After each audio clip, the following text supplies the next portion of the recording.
मैं अमित कुमार सिंह। जैसा हम लोग डेली जीके का कुछ क्वेश्चन सीरीज करते हैं, ठीक है ना।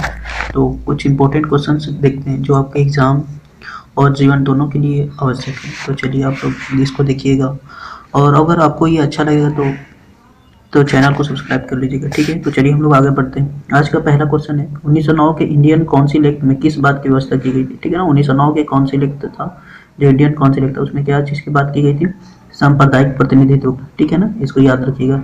उसी में वो हिंदुओं के लिए अलग सीट और मुस्लिमों के लिए मतलब उसमें कर दिया गया था, अलग सीट पर उनका निर्वाचन कर दिया गया था, ठीक है। ये आरक्षित कर दिया गया था। ये मुसलमानों के लिए अतिरिक्त निर्वाचन मंडल प्रारंभ किसके द्वारा लाया गया था। मुसलमानों के लिए इसी के द्वारा लाया गया था, जो 1919 का था, पार्लियामेंटो सुधार, ठीक है ना, पार्लियामेंटो सुधार में, ठीक है। तो आपको याद रखिएगा।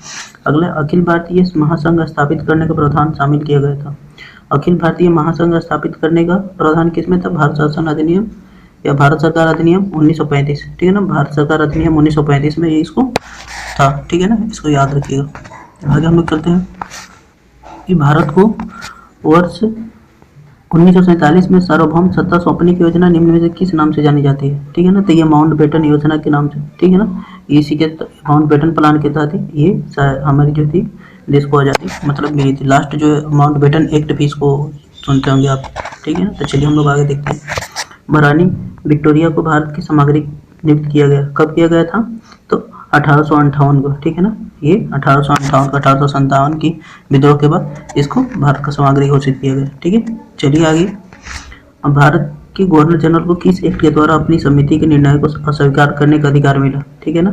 भारत के गवर्नर जनरल को किस एक्ट के द्वारा अपनी समिति के निर्णय को अस्वीकार करने का अधिकार मिला, 1976 के एक्ट के तहत, ठीक है ना। उसको याद रखिएगा, ठीक है। अगला है कि निम्नलिखित में से किस अधिनियम द्वारा भारत के गवर्नर जनरल को अध्यादेश जारी करने की शक्ति प्रदान की गई, ठीक है ना। किस अधिनियम के तहत गवर्नर जनरल को क्या हुआ, अध्यादेश जारी करने की शक्ति प्रदान की गई।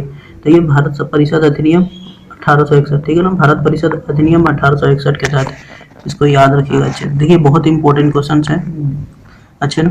ये आपके एग्जाम में अक्सर ऐसे क्वेश्चन देखने को मिलेंगे, ठीक है। तो बी आर अम्बेडकर और महात्मा गांधी के मध्य 1932 में जो पुणे समझौता हुआ था इन दोनों के बीच, अम्बेडकर और महात्मा गांधी में, तो उसमें क्या प्रावधान था कि निम्न वर्ग के जो है उनके लिए आरक्षण सहित संयुक्त निर्वाचन क्षेत्र, ठीक है ना। पृथक निर्वाचन क्षेत्र की ये मांग कर रहे थे अम्बेडकर जी, लेकिन गांधी जी ने विद्रोह, पता होगा कि हड़ताल पर बैठ गए थे, ठीक है ना। तो उसके बाद संयुक्त निर्वाचन के लिए मतलब कि उनको आरक्षण की मांग, आरक्षण दिया गया सीटों में, ठीक है ना। नहीं तो ये अलग मांग कर रहे थे, जैसे मुसलमानों का उनको अलग हो गया था, तो उसी तरह इनको भी था। अगला है, निम्न में किस अधिनियम ने केंद्र में द्वैध शासन प्रणाली स्थापित की, ठीक है ना। केंद्र में द्वैध शासन प्रणाली की स्थापना किसमें, भारत सरकार अधिनियम 1935 में, लेकिन ये कभी लागू नहीं हुआ, ठीक है ना। ये अगला है 1922 में ईस्वी में निम्नलिखित में से किसके द्वारा उद्गार व्यक्त किया गया कि भारतीय संविधान भारतीयों की इच्छा अनुसार होगा। तो भारतीय संविधान जो है 1922 में किसके द्वारा कहा गया, तो ये महात्मा गांधी जी के द्वारा, ठीक है ना, कि भारतीय संविधान जो है भारतीयों की इच्छा अनुसार होगा, ठीक है। तो ये कुछ महत्वपूर्ण क्वेश्चन थे, ठीक है ना। अगर आपको अच्छा लग रहा है तो आप सपोर्ट कीजिएगा, ठीक है।